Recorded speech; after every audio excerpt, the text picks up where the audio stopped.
Is this it? Could this be the place they've been seeking? A place of hope and prosperity? Zoombiniville!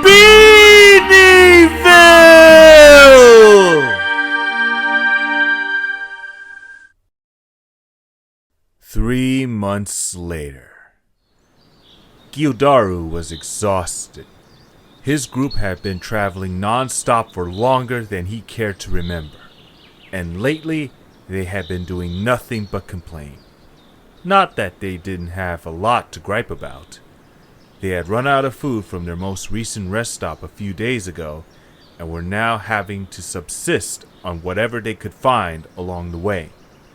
The weather had not been particularly friendly, and it was nearly impossible to go to sleep at night. I'm starting to wonder whether this place even exists. No kidding. Nobody seems to know for sure. All we have is rumors floating around. If you ask me, it sounds too good to be true. Ladies and gentlemen, I understand how you're feeling impatient right now. But trust me, continuing on is our only option left. There's nothing for us back there. We know that. And how do we know there's anything for us up there? How do we know this entire voyage hasn't been a complete waste of time? Hey! Where are you going? Everyone, get a look at this sign. Zoombiniville, population 169.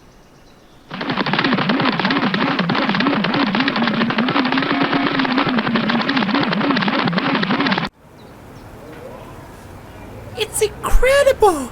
Look at all these things! Who built all this? Geeldaru wanted to say something, but his throat was caught. He was welling up in such emotion he hadn't felt in a long time. He had always believed in Zoombini's new home, even back on Zoombini Isle, when he had heralded its future creation. But that had been so long ago, he had since started to wonder if he would ever truly see it. But now, here it was, laid out before his eyes. All he could do was stare in wonder. Hey! Did you guys just get here? Is that the daughter of our late mayor, Tyscene? Wow, she looks great. And who might this young fella be with the new propellers? Yep, you guys are new. I can tell from how lost you all look. Well, welcome to Zoombinisville. Your journey has not been in vain. Yes, we could see that. Excuse me, but what are you two doing here exactly? Well, for now, we're the unofficial welcoming committee. Somebody has to get you guys set up, after all. Anyway, hope you're all ready to move in. You have houses already? Yep, just waiting for people to fill them. And don't worry about food either. Until we get the crop business up and running, we're trading. The guy we're in business with deals mostly in fish, though.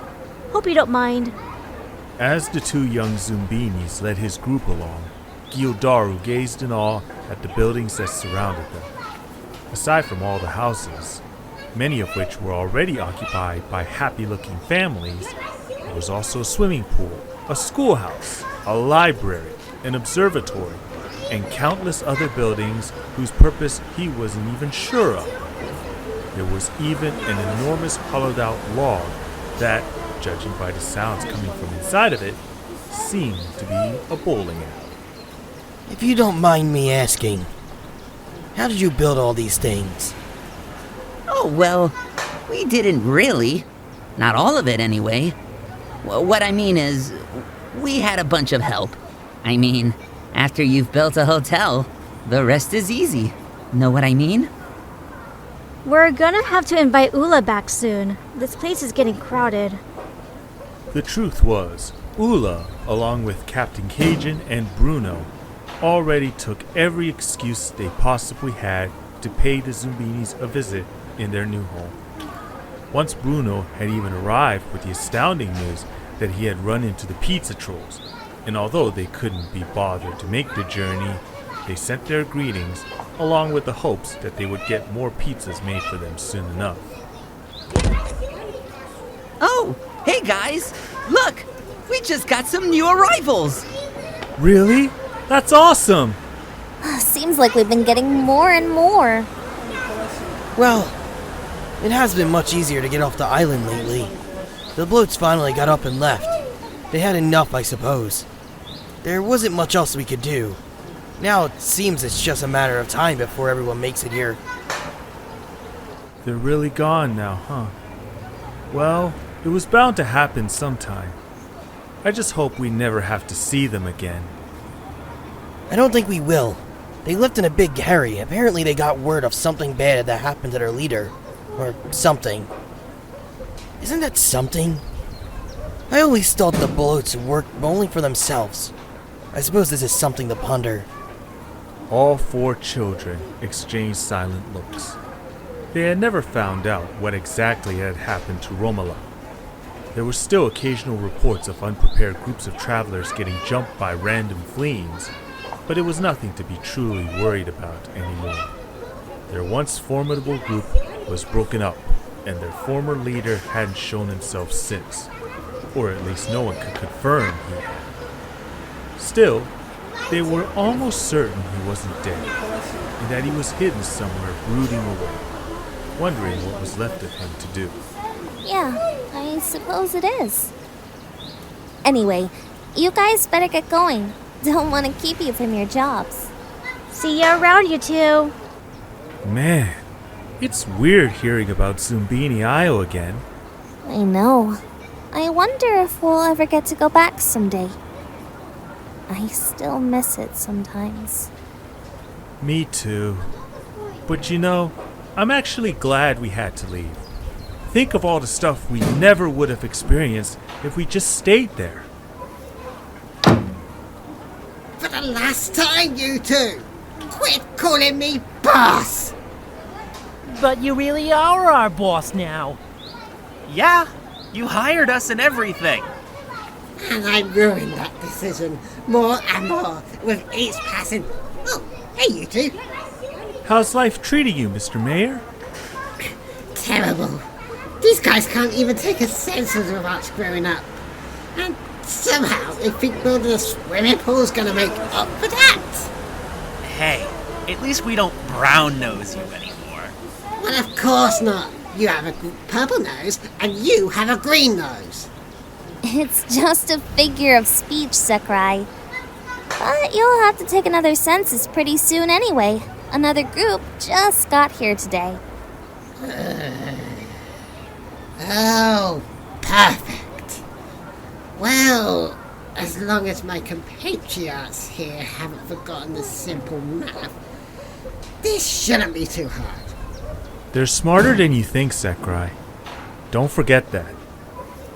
Yeah, I'll believe that when I get proof.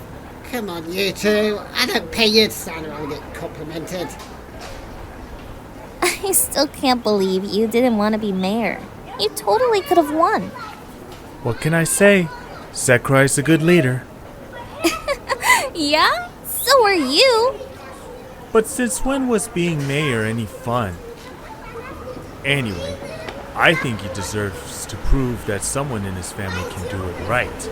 Don't you? And besides, I already know what I want to do. Oh? Do tell. I'm studying to be a historian.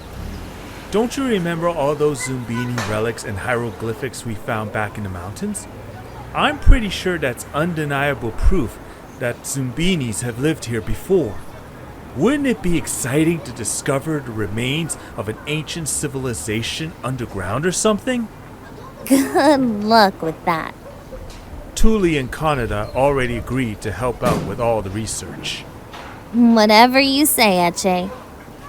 For a moment after that, they simply stood back as they sometimes did and watched their friends walking around, going to work, or just playing and enjoying life. Really, the two of them just enjoyed taking a break once in a while and admiring their town. The town they helped make. I guess Saetwo probably left with them, didn't he? Huh? Oh, yeah. I guess so. He's got nowhere else to go now. I wonder, do you think after all that, he's really happy? How could he be? He doesn't get to be with you.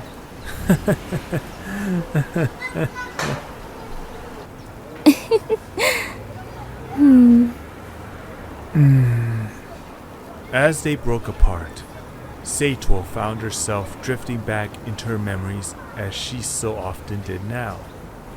She thought about the amazing adventure they had been through together, and how much they'd grown as a result. All the places they'd seen, all the friends they made, those were an irreplaceable part of her now, one she wouldn't give up for anything in the world. Zoombinis seemed like just a distant memory, one she didn't have to worry about anymore, for surely there were only happy times ahead. Still, was happy really the best there was? Wouldn't it get boring after a while? Would she ever have an adventure again? The thought of that suddenly made her surprisingly depressed. When Echae turned to look at her again, he saw that there were tears in her eyes. Say, what's the matter? Oh, Echae. We just finished the most incredible adventure of our whole lives. We'll never get to experience anything like that again. So now what? I mean, what are we supposed to do with the rest of our lives, knowing all that's over and done with? Well, logic says we should live happily ever after. Logic. Where's the fun in that? Race you to the bubble machine? You're on!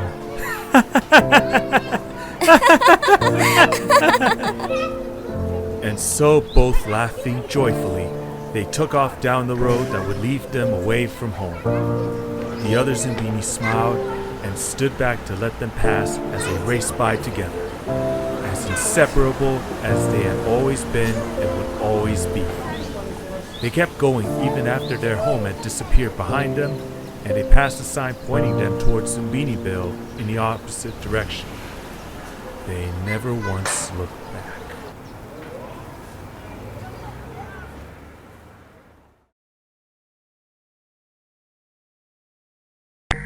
Logical Journey of the Zoombinis was copyright Turk, Fablevision, and the Learning Games Network.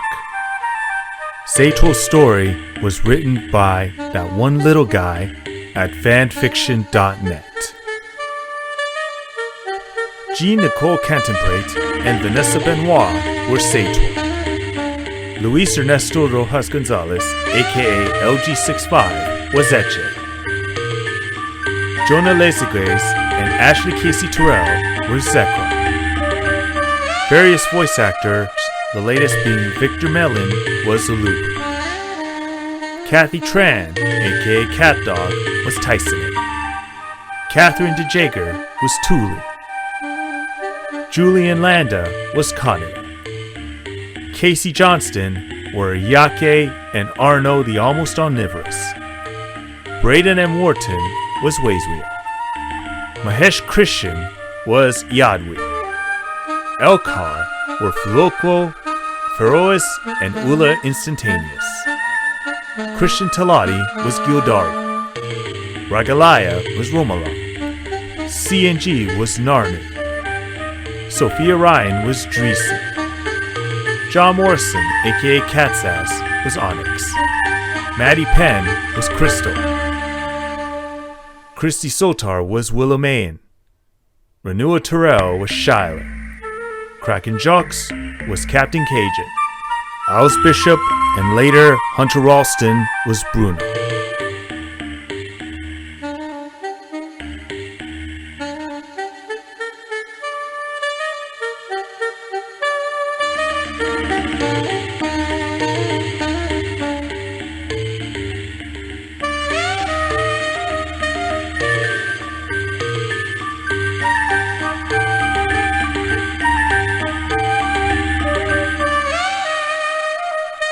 This whole project has been mixed and engineered by Luis Ernesto Rojas Gonzalez, aka LG65, with the program Audacity.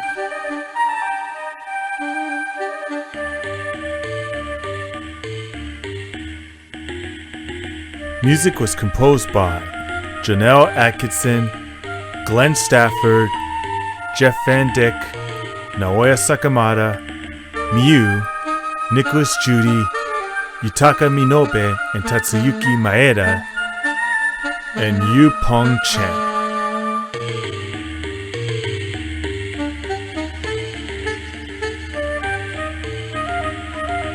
This audio drama is copyright 2021 to 2023 Legendary Guitar Production.